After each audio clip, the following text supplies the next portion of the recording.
weekly, mostly, programs of our Committee on the Present Danger China, the webinar series that is devoted to raising the alarm about the Chinese Communist Party and its determination to destroy the United States of America.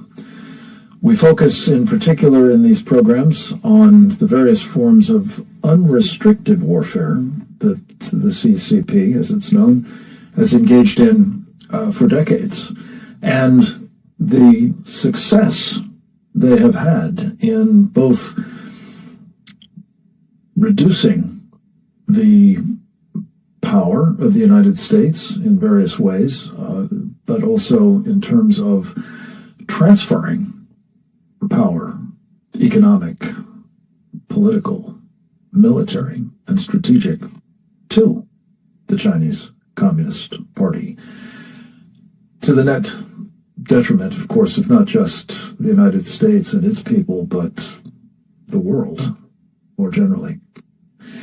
We're going to be talking today about a very interesting moment in which the Chinese Communist Party is in serious trouble.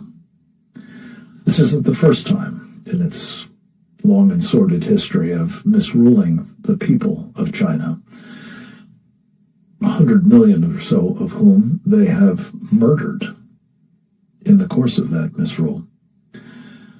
But this is one of those moments when, as has been the case on several different occasions in the past, the United States might step in, whether that's the intention or otherwise, and help perpetuate the Chinese Communist Party, and thereby enable it to persist in its pursuit of our destruction. It's hard to imagine a more undesirable outcome, but it may well be in prospect, in part because in the next week, the President of the United States, Donald J. Trump, will be traveling to Beijing for the purposes of having a summit meeting with the dictator of Communist China, Xi Jinping. The purpose of the meeting will be the subject of comments from some very, very thoughtful, knowledgeable China experts and other members of our Committee on the Present Danger China. They will also be addressing the question of, under the present circumstances, how will Donald Trump's visit to China be perceived by the Chinese Communist Party? What might the upshot of the meeting be? And if, as I personally believe, and I think our committee does, the meeting is potentially quite fraught for the United States, if various things could go wrong in its course, how can that danger be mitigated? The most important of those risks, it seems to me, being that Donald Trump will, again, wittingly or unwittingly, find himself propping up the CCP. To our great detriment, yes, again, but to that of freedom and people who either prize it, enjoy it, or yearn for it worldwide. We're going to begin the program, as we often do, with comments from a member of the intelligence community, now retired, but someone who has served with great distinction in the United States Navy as a professional in that community, rising to the rank of captain, as well as the chief of intelligence and information operations for the U.S. Pacific Fleet. His name is Captain James Fennell, United States Navy. He has, in addition to a very distinguished career in uniform, been a watchman on the wall since he took that uniform off. notably in a series of articles and a very important book he co-authored with Dr. Bradley Thayer entitled Embracing Communist China, America's Greatest Strategic Failure. I caught up with Captain Fennell for the purposes of his contribution to a television program I host called Securing America on Real America's Voice. And we have, with his permission, excerpted a portion of the interview that we did the other day for this purpose, to provide a bit of, well, intelligence, context for the summit meeting next week, and some of the dangers that could well be associated with it. It's kind of level-setting interview, and I hope you will find it very informative and thought-provoking. Let's go to the video with Captain Fennell now. The summit is obviously very important to President Trump.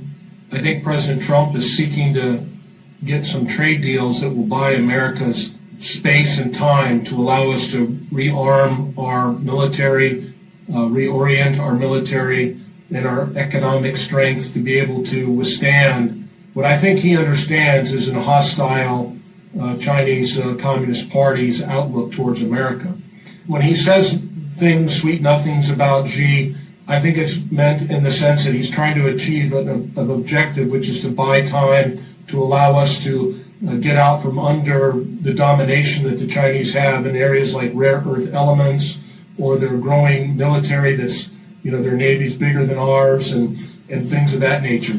And so, we wrote this book, Brad and I, and we talked about how embracing communist China was a strategic failure for America, but it wasn't because of just the presidential engagement. That's something you're never really going to get rid of. It's what occurred for 40 years, where it was a whole of government, where everybody in the U.S. government was proud to engage with China. I don't think we have that today under President Trump.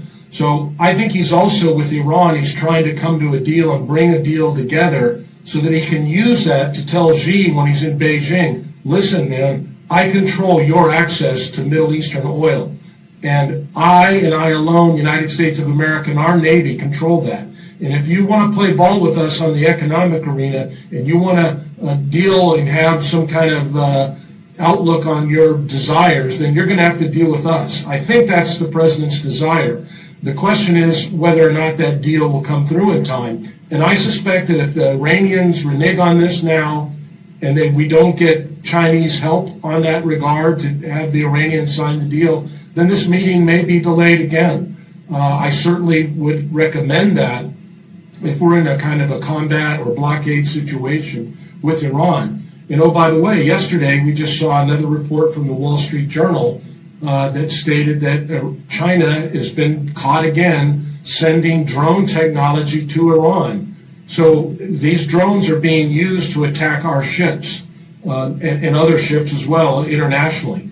So at any time that we have proof positive that the Chinese are,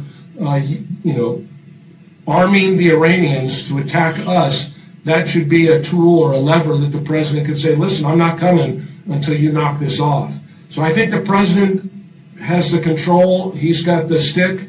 We'll have to trust him for that in terms of whether or not he goes. There's a lot of things that could happen, but I think that right now he's focused on getting this deal with Iran and restoring and opening the Gulf and showing and demonstrating to Xi that it was the United States of America that controls this and was willing to, decimate Iran and achieve those military objectives so that Iran was no longer unable to have nuclear weapons or the military capability to threaten the region like they were 65 days ago. So I think and he did that with some political risk. I know there's a lot of people that are worried about the midterms, but I think the president understands the timeline and understands how important it was to disarm Iran and to demonstrate to Xi that you may think that you have the biggest navy or the biggest military, but we are still by far the most lethal power projection force on the planet today. We got a lot of work to do.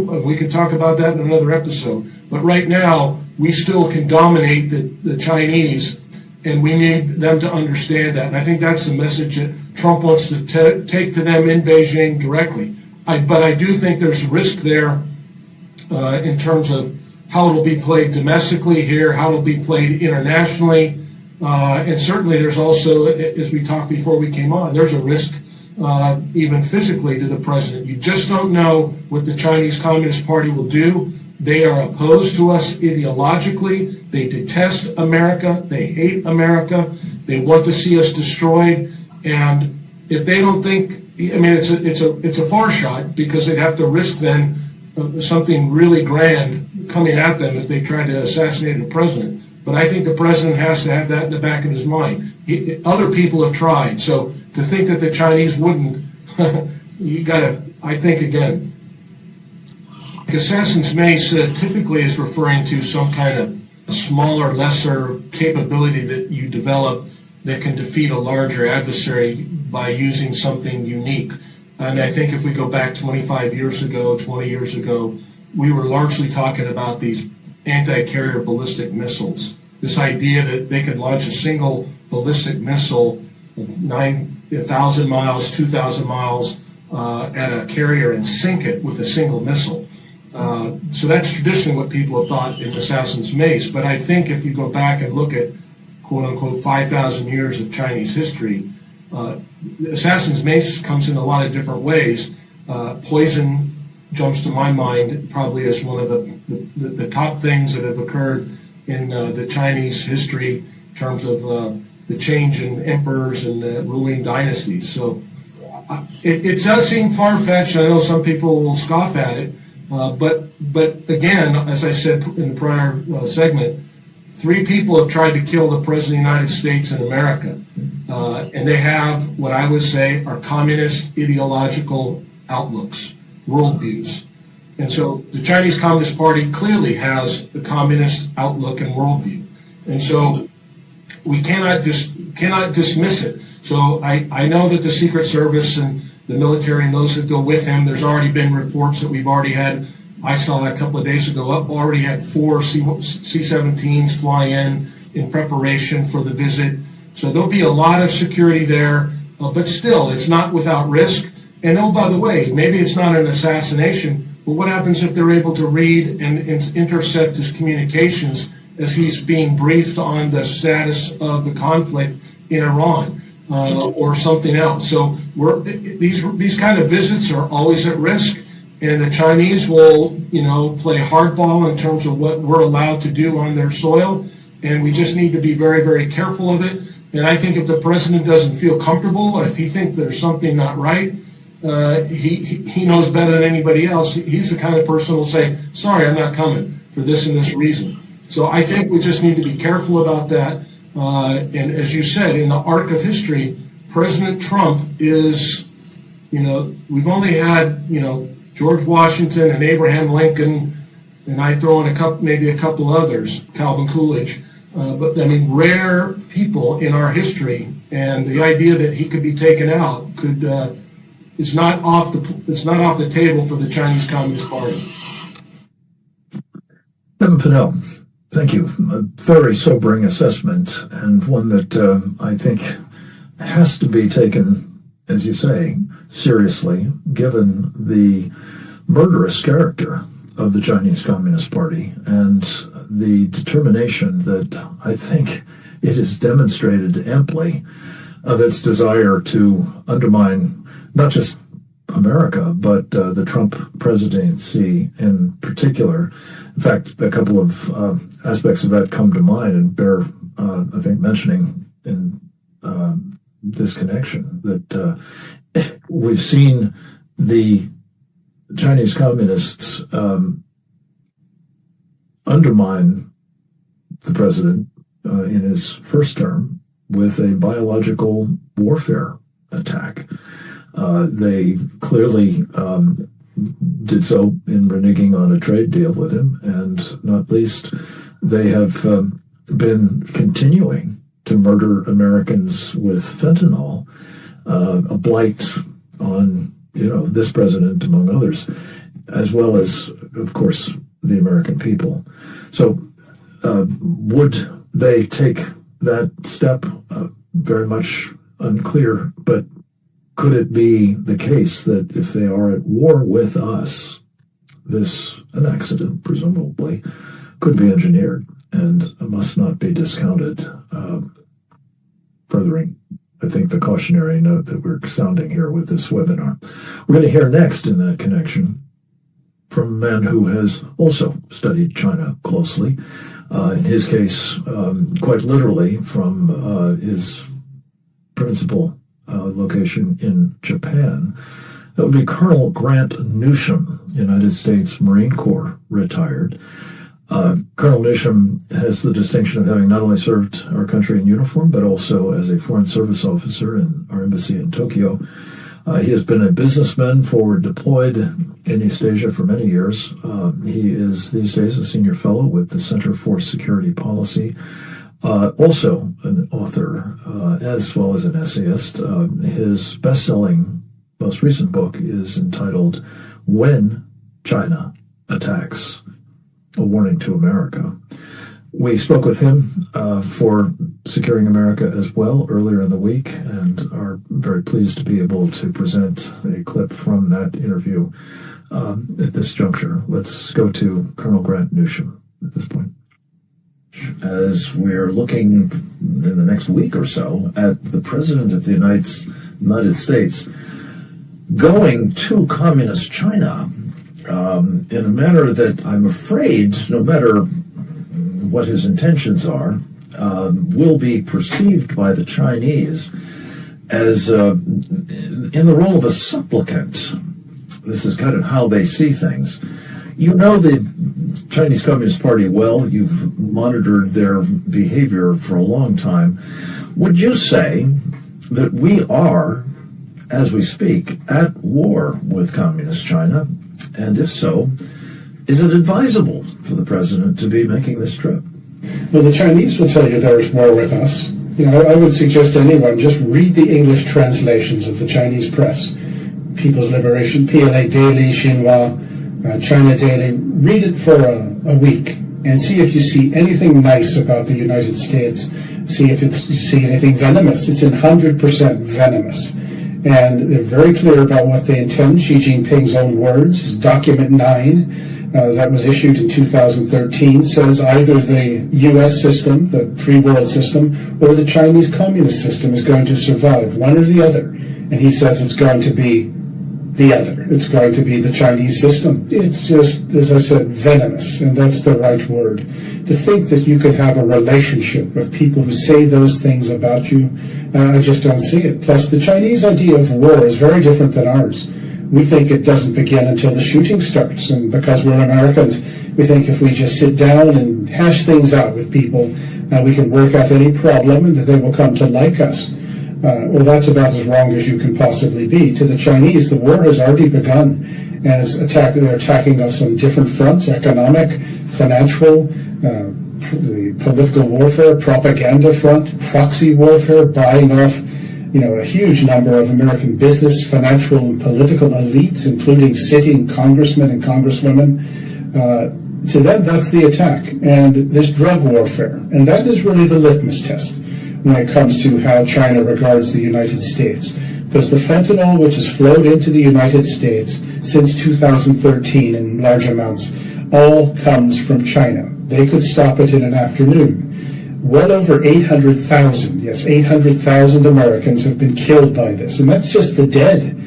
The wounded, the ones who are zombies, cannot function. That's at least 10 times as many.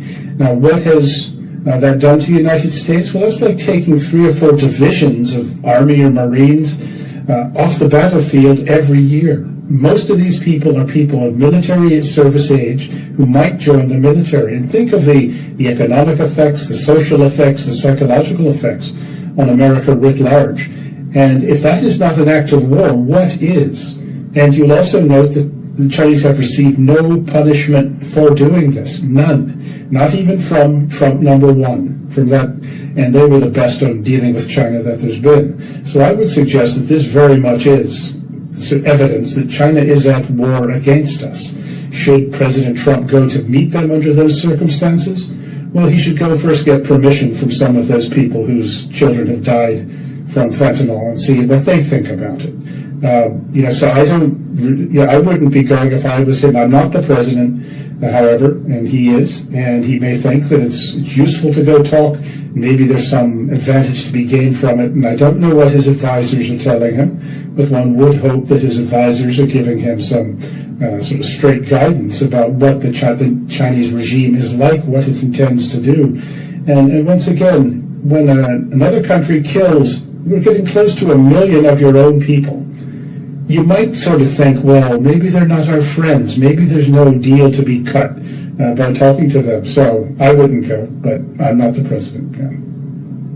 Let me turn to Iran quickly, because as you know, the Chinese are also putting, precursor chemicals in for rockets that the Iranians would use to kill other Americans, some of whom are actually in uniform at the moment, as you have also been monitoring closely. This would be another tell, would it not, that we are, in fact, not just experiencing the unrestricted warfare in these other areas that you're describing, but in a very kinetic sense as well. That's right, but you could argue, at least, well, this is what countries do. And this isn't the first time, but at the same time, they're doing it. And they are trying to help an enemy of ours, so why should we go meet with them and pretend that everything's just fine? That I don't understand. We really have not put anywhere near the pressure on the Chinese, and particularly the Chinese top leadership, that we could. You may say, well, they've got us by the throat with their rare earth controls over us and our dependency on pharmaceuticals, and that's sort of true, but at the same time, we've got a lot of advantages over them if we would just play it, but for some reason we won't defend ourselves. Thank you, Colonel Newsham.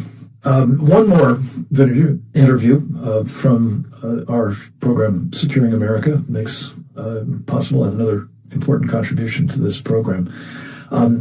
Charles Sam Faddis is another distinguished patriot and freedom fighter who served his country with great distinction. In his case, as an Army officer, as an Assistant Attorney General out in Washington State, and also as an undercover operative of the Central Intelligence Agency for some 20 years. Sam Faddis is these days the proprietor of an extraordinarily important online resource called And Magazine. You can find it at andmagazine.com. andmagazine.substack.com. You can also find his works in places on bookshelves, both fiction and nonfiction, including notably Beyond Repair, The Decline and Fall of the CIA. We caught up with Sam Faddis and asked him to comment from his perspective on, the state of the relationship between the United States and China, and again, the implications of the President of the United States engaging with the Chinese communists, if not actually embracing them, as Captain Fidel talked about, at a juncture such as this. Let's go to the video of Sam Faddis on Securing America. To be blunt, I don't think we should go. I don't think the president should attend. I think we're sending exactly the wrong message. I mean, look, we talk all the time, baseline, the Chinese declared war on us a long time ago. Pumping fentanyl into our country and hacking our critical infrastructure and stealing every defense secret we have. We could go on and on with sort of the baseline, but now we're in a shooting war with the Iranians. I get it that on any given day we're using different verbiage, but the bottom line is we are still engaged in hostilities, and the Iranians are still trying to kill our people. And the Chinese are up to their eyeballs in helping them do that. They have picked a side. They are helping the Iranians. They're pumping sodium perchlorate and other substances across the land border from Pakistan, making an end run around the blockade. That's the precursor you need to make solid rocket fuel. They are sending them the Iranians, all the electronics they need for drones and ballistic missiles. They're providing them with the targeting data that they use to hit American bases in the Middle East. So the accuracy of their drones and missiles has increased dramatically, because it's not just the targeting data as in they're handing them pictures of a base. They're actually giving them access to their systems, so they are navigating using Chinese electronics and Chinese targeting data and flying in to kill Americans. That is ongoing. It's expanding. If you know the border crossings, what's happening now is because of the blockade, the Chinese are shipping everything to Pakistan. They offload it in containers, and it goes on a truck, and then it goes overland. So they're continuing to do exactly the same thing. Meanwhile, they are buying. The Iranians have stashed a huge quantity of oil outside the country, mostly in tankers off the coast of Malaysia. The estimates are we're basically talking 4 months worth of production. In other words, the equivalent of 4 months of Iranian oil production, which is being sold almost exclusively to the Chinese. So they're arming them, they're assisting them, and they are bankrolling them, the Iranians, as they fight and kill and wound Americans in this war. So I think going to the Chinese now and sitting down with them, treating them as if they're acting in good faith and some sort of neutral party and asking for their intervention is just, I don't think I'm sure that the rationale here is that somehow or another they're going to be reasonable and assist, and I think it sends exactly the opposite message. It says, we're going to pretend like you're not doing all of this and look past it. And I don't think there's any way you can do that and not have it perceived by the Chinese as weakness. I think the far stronger message would be sent by calling off the visit and explaining exactly why. We're not going, and there will be no normal relations between us until such time as you knock it off, basically. What it does is embolden them in everything else they do. And we could add that everyone else who is watching all around the world may very likely see it exactly the same way, that we are going to them on bended knee, we are kowtowing, and then that leaves all of these other nations trying to decide, so what do we do now? And first and foremost on that list would be the Taiwanese, right? Okay, if this is the state of play now, should we not now make a deal of some kind with Beijing? When Beijing trots out the repurposes the one nation, two systems lie that they told everybody in Hong Kong, that Taiwan will actually go for it, that they will actually bite, that they will. And then, of course, it's all over because we know what happened in Hong Kong. But, yeah, I mean, sometimes in any negotiation like this, particularly with people like the Chinese, I think the answer is you don't talk to them. If you were already sitting at the table, you just stand up and walk out of the room, or you cancel the visit. I think that's the loud message that needs to be sent. Sam Pattis, all I can say is amen. Thank you for those very important insights, which taken together with the previous presenters, I think articulate very powerfully just how fraught this meeting is, how susceptible it can be to misperceptions on the part of the Chinese Communist Party, and perhaps conduce to breathing new life into it at a very difficult moment in its trajectory.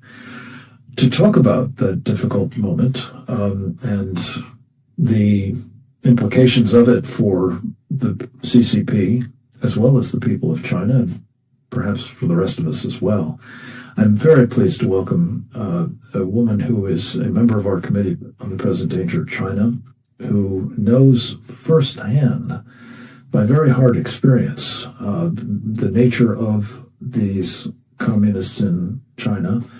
She was a political prisoner at their hands before she made it to the United States. She is now an American citizen. She is a PhD trained at Harvard University. She was the branch chief for the Voice of America some years ago now for China.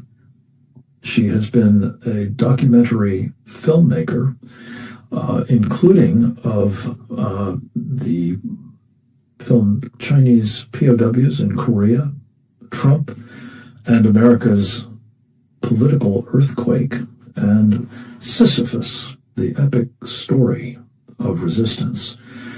She's also an author, among other books, of Born American, a Chinese woman's dream of liberty. Sasha Gong is her name. We are always pleased to have her with us, and especially at a time such as this. Sasha, your insights into both how we got here and the moment we find ourselves in, and the prospects going forward with China is extremely welcome, and we're happy to have you with us live. The floor is yours, ma'am.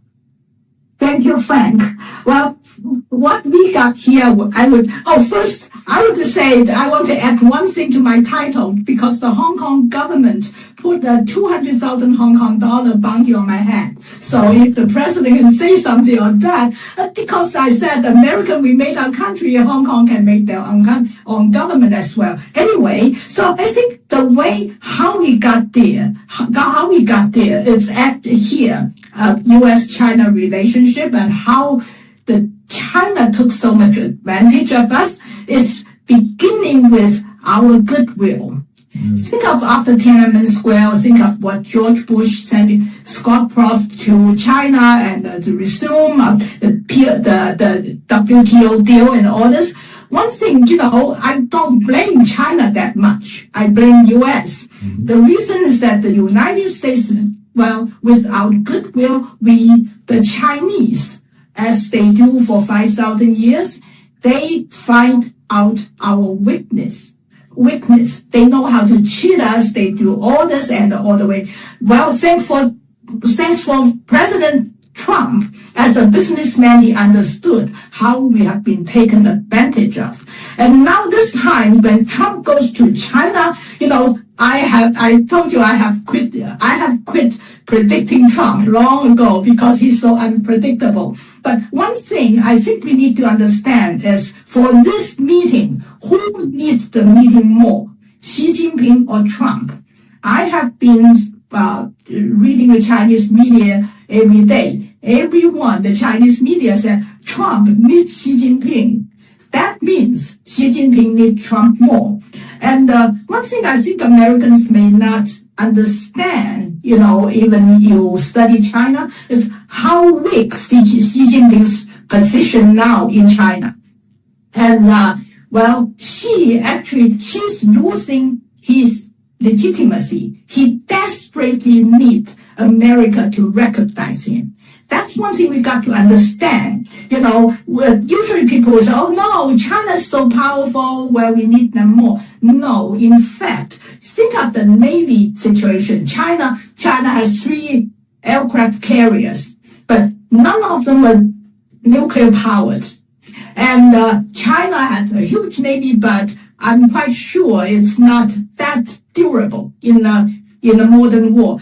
In fact, what I read from China is the Chinese were very scared because of the Iranian war, and China studied closely how powerful America, how powerful our technologies, and Xi Jinping is now divorced from most of his people. He just sentenced 2 top military leaders to death with like a suspension, and that means life imprisonment. So Xi's position is very weak, and China's economy is weaker than ever if you compare the past 20 years. And China, think of last year, China's export to U.S. reduced by 20% or more. And people got to understand how much China rely on that export. And talk to any people who came from China, businessmen from China, everyone, not an exception, will tell you how bad business is and how terrible the economy is. Doesn't matter whatever number they gave you. So when Trump goes to China, first, this is a very short trip. I'm very glad it's a short trip. It's not a long trip. And Trump needs to be aware of how difficult Xi Jinping's position is. And for that, well, everyone wants China, well, America needs China for Iran, Taiwan, and trade. Okay, first, trade. China is in a very weak position. That we got to understand because, China overbuilt its supply chain. Now China is facing a serious problem. The second, Iran. And, our war to Iran actually spilled our oil industry. China stole about a year's reservation of oil, but Iran, without Iran, China could not sustain. So China more desperately needs the Iran war to end, not the U.S. People got to understand that. And the Taiwan. And, the Taiwanese problem, I don't think, and every Chinese I talk to don't think China has the real ability to take over Taiwan. The real problem is political, it's not military. Militarily, Taiwan is, I think Trump, as the president, should promise more to defend Taiwan. We defend Taiwan and we defend we should, and we have a very good bargaining chip with China if we promise more to defend Taiwan.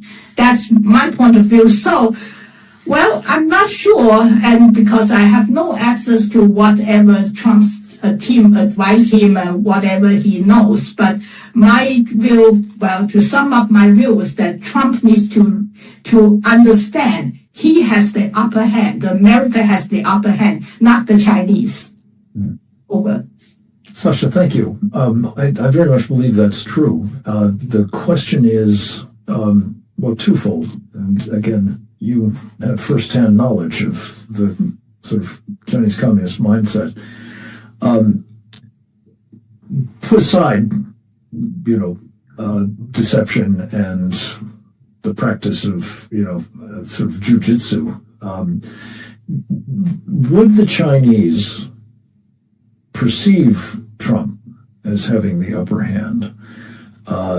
Or is it their notion that by virtue of, among other things, him coming to Beijing, like supplicants have done, throughout history, him seeking presumably to offer certain inducements, for example, perhaps for Chinese help mediating the crisis with Iran, the war with Iran, that he is in fact in an inferior position, or at the very least that they can exploit that sort of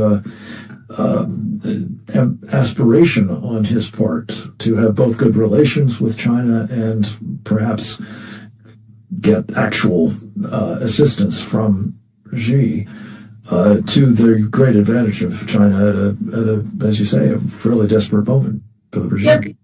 My view is that in the China side, as we said, all politics is local.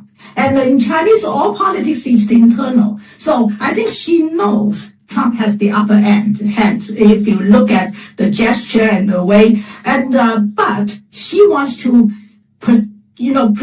present himself to the Chinese people that he has the upper hand. The problem is that our media is helping the Chinese to make that presentation to create that image that China has the upper end. And Trump, one thing is that he's so very well capable of kissing him on the cheek and kicking him on the ass. So I'm waiting to see that as that maneuver.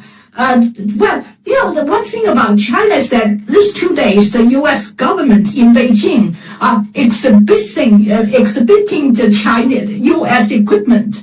And, the two C-17s flew to Beijing, and now the U.S. Secret Service are driving their vehicles around Beijing. Everybody knows it. I would say it had never happened before. They are showing force. So I think what I'm afraid on this trip is if Trump show too much kindness, to use a better word, and kindness, and so he may succeed to present himself to the Chinese people as a real leader. Mm-hmm. And also the international world. So she's very desperate to grab this opportunity to rebuild himself. Well, and this brings me back to something you touched on in your remarks, namely the intervention, really, by George H.W. Bush in the aftermath of the Tiananmen Square massacre, dispatching his national security advisor, Brent Scowcroft, to Beijing, essentially to communicate to Deng Xiaoping in as many words, it's business as usual as far as the United States was concerned. There would be no penalizing of China for the massacre in that square, no deviation from the notion that it's in the vital interests of the United States to continue to enrich China, to provide technology, including militarily relevant technology, and otherwise, affirm the legitimacy of the CCP when it was, I think, facing some very significant pushback from the people of China at the time. Most obviously in the moment of Tiananmen, but also in cities across the country. Talk a little bit about, again, as a lifelong campaigner against the Chinese Communist Party, and as somebody who has, in your roles here in the United States, been as clear-eyed as anybody about the nature of this operation. If there is, in fact, a moment in which the party is in extremis, should we not be making, instead of anything that remotely could be construed as concessions or endorsements or legitimization, a redoubled effort to pile on in ways that, let's be honest, Trump has done very strategically, notably in the energy sector. But what are your thoughts about, Scowcroft 2.0 being the takeaway from all of this? I hope that's not. And what I think that what makes Trump different from every previous political leader is one slogan: "Make America first, make America great again." Yeah. So the Scowcroft and the Bush first, Bush second of the problems that they assume the leader of the free world, and they forgot they're first the leader of American people.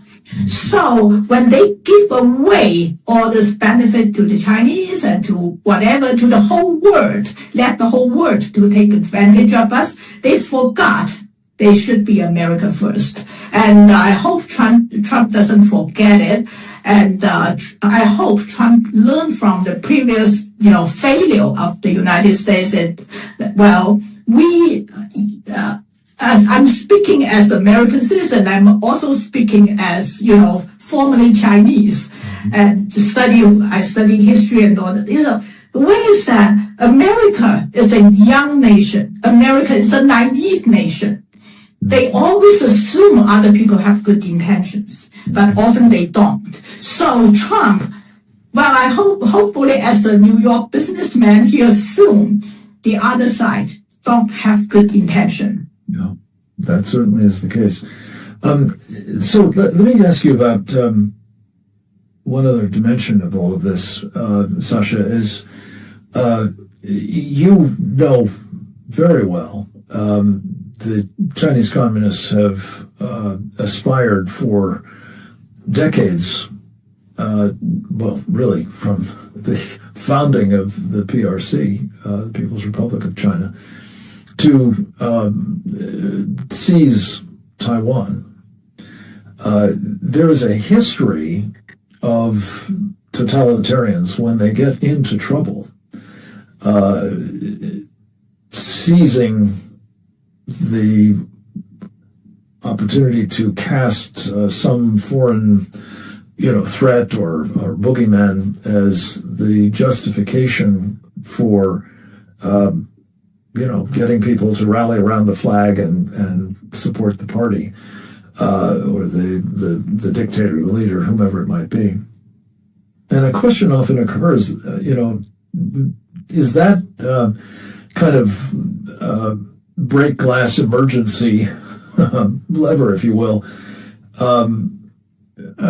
something that Xi may be tempted to do in this moment, especially if, as we've been learning, the United States, thanks, I would argue, in part at least, to Xi's strategy of what I think of as strategic arson, creating crises in Ukraine and crises in the Middle East, has caused us greatly to reduce, the weapons in our arsenal and the ability that we have as a result to defeat or help defeat a Chinese threat to Taiwan.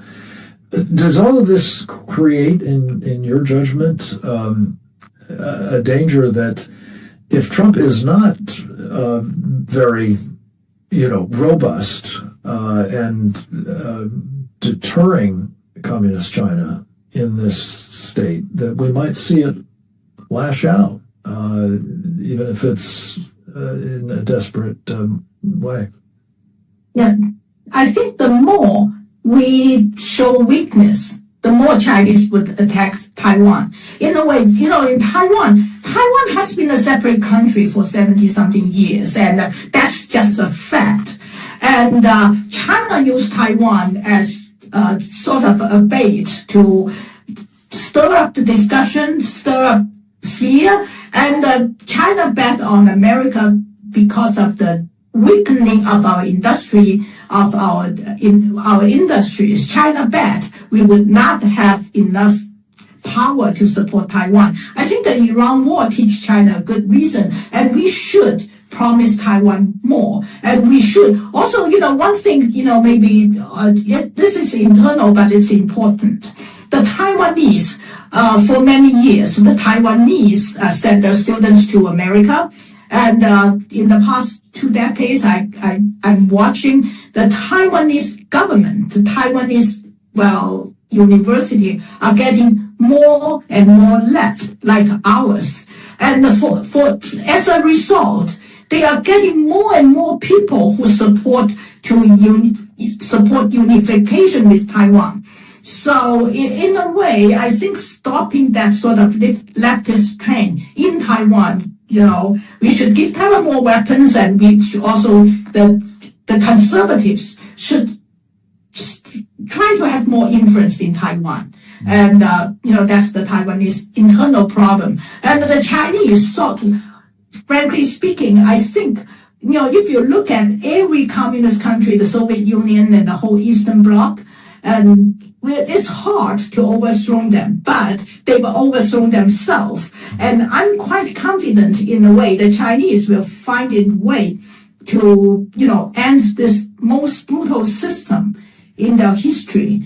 And now what we do, how can we support that cause? That is, that's a good topic to discuss. Well, I'd like you to just pick up on that point, because, our Committee on the Present Danger of China has been urging that we support the people of China and not the regime, that we do everything we can to avoid strengthening the People's Liberation Army, for example, and the rest of the security apparatus of China, that we not legitimize the government there. Knowing what you do about the system, having chronicled in your various films and other output the nature of the party, and I'm so glad that you made this observation about the fact that we do have experience. In fact, I had a small hand in helping President Reagan achieve the defeat of the last communist regime that sought the destruction of this country, namely the Soviet Union. In the end, he accomplished its placement squarely on the ash heap of history, as he put it, the end of the evil empire, by resisting, not by enabling, propping up, legitimizing the Soviet Communist Party. What would you counsel be done now, especially at this moment with the president going to China? Obviously, don't do certain things. Don't, extend legitimacy and so on. Don't provide financial support. Don't invite, I would argue, more Chinese nationals to come here, whether as students or in other capacities, because that's an internal security problem. What would you counsel, though, that he actually do if the goal is to free the people of China in our time? To me, we got to understand what the Chinese are doing now. And I have been talking to people, I'm a little bit frustrated on this, is we talk about the Chinese great propaganda system, and very few American government especially understands how China is operating now. Look at this, usually, we're talking about 10 years ago, you see China put a lot of money in, say, Washington Post, the advertisement, and the CCTV channel here, the GCTN, they call it, and they're still there.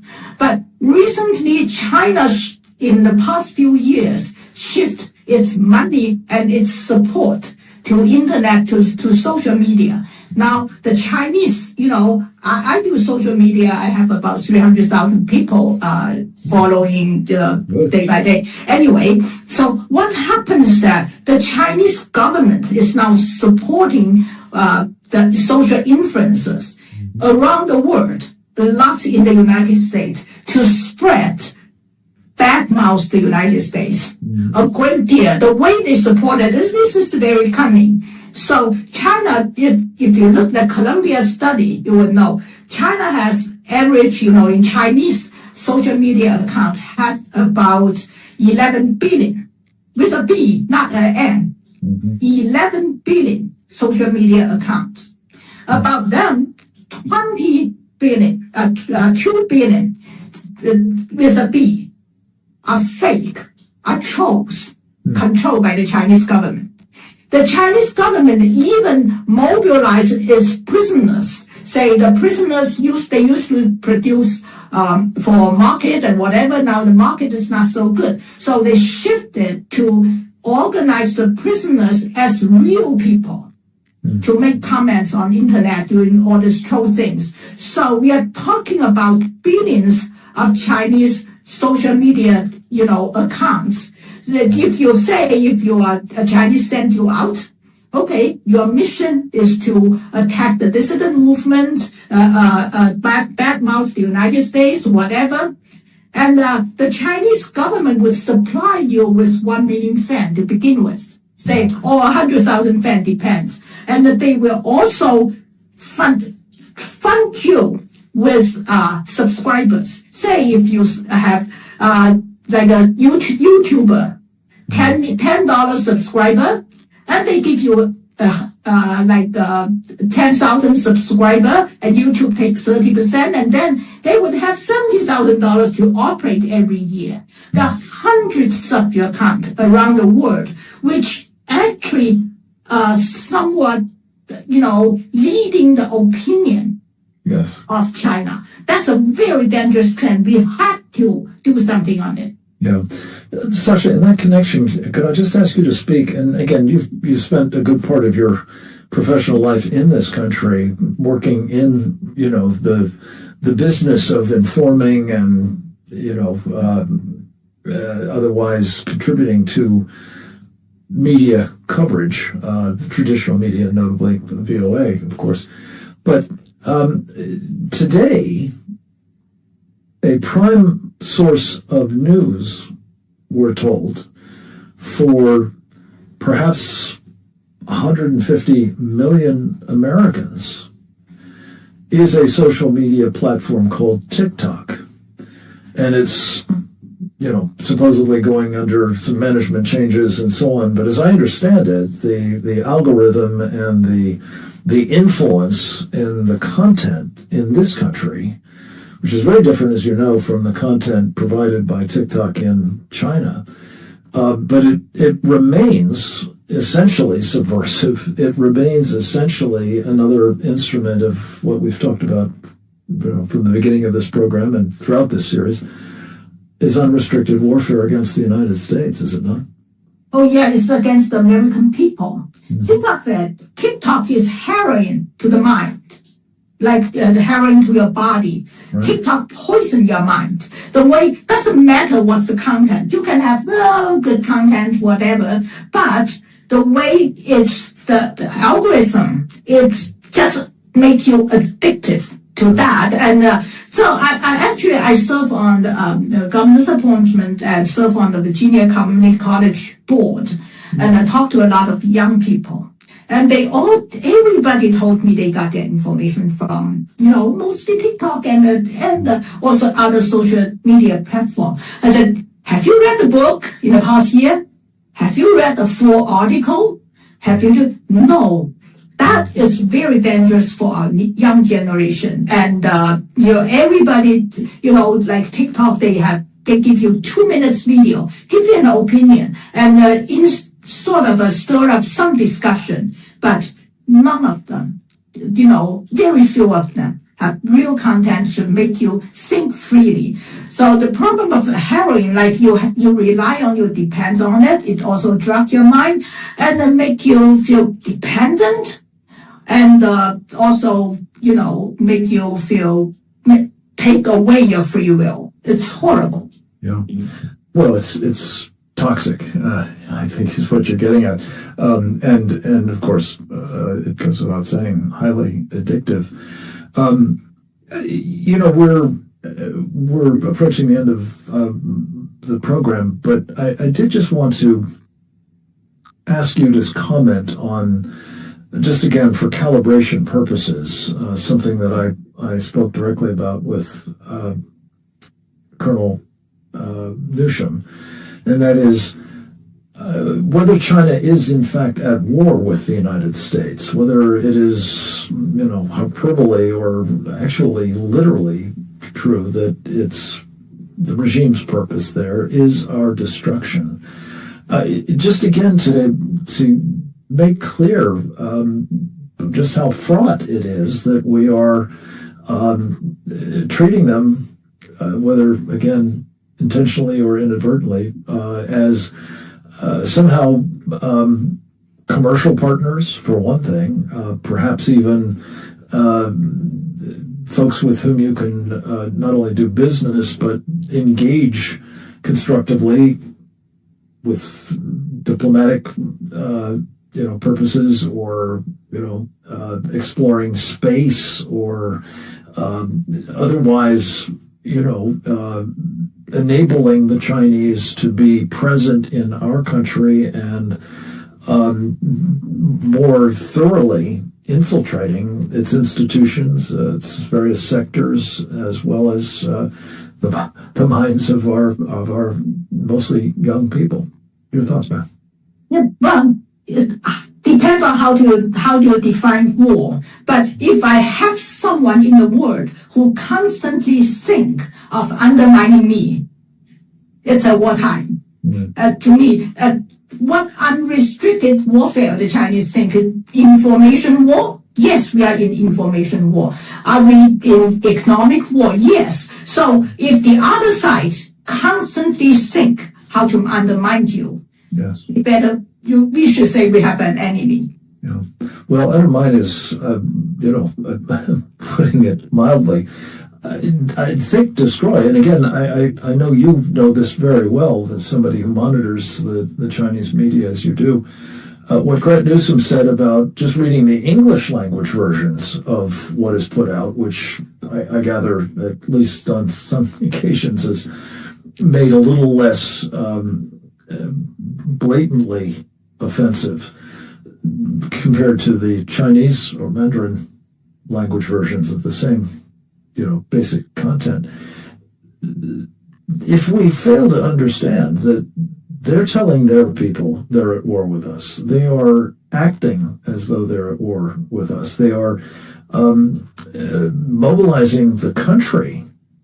And this may be contributing in part to some of their economic difficulties and other, but they are mobilizing the country on kind of a war footing because they know they're at war with us. Our colleague, Dr. Karen Sigeman, has a wonderful turn of phrase. It sort of is modeled after the old adage, if no one is in a forest, does a falling tree still make a sound? The question she puts is, if no one is paying attention to a war that is underway, can you still lose it? And I think the answer to both questions, of course, is yes. But your thoughts on this matter of whether there is a, no kidding, determined adversary seeking the destruction of our country, and that has to inform our further behavior towards the Chinese regime. Yeah, well, I'm a little pessimistic on this. I think we have already lost a large part of the war in the past 20-something years. Well, we lost economically, we lost our education war, the young generation, and we even let communism flourish among our young people and in our universities. We have lost a large part of it. So honestly, thanks to American voters, to blue collar Americans, the patriotic Americans, they put President Trump in power. And a lot of people talk to me and say, hey, Trump did this, Trump that. I said, see, you have to understand, America, this big ship is turning back by this captain.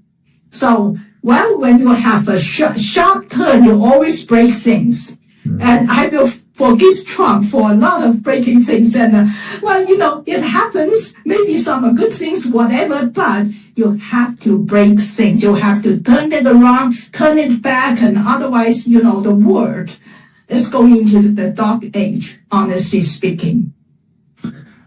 Well, on that very, I think, accurate note, albeit somewhat depressing, we are going to pause for this present purpose and thank all of our wonderful contributors, Captain James Fennell, Colonel Grant Newsom, Sam Faddis, and of course Sasha Gong, for important insights into a, fraught event coming up. Fraught not only because of the nature of the conversation and its venue, but also because of the larger strategic environment. We say all of this with the greatest of respect for President Trump and the earnest hope that he will hear what is being said here and take it as constructive suggestions for how he comport himself if indeed he does wind up going. I pray if he does, there will be nothing but positive outcomes for our country.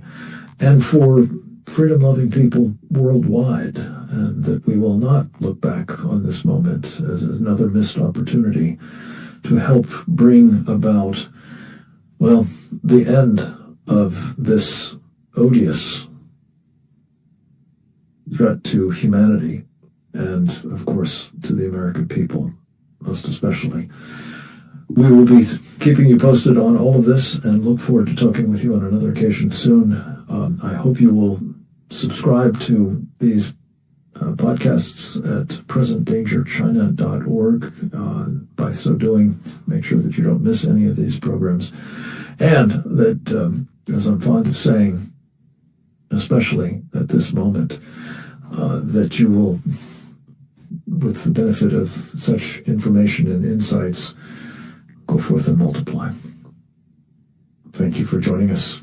Please pass on word of this webinar and the link when it is available at Present Danger China shortly. God bless you all.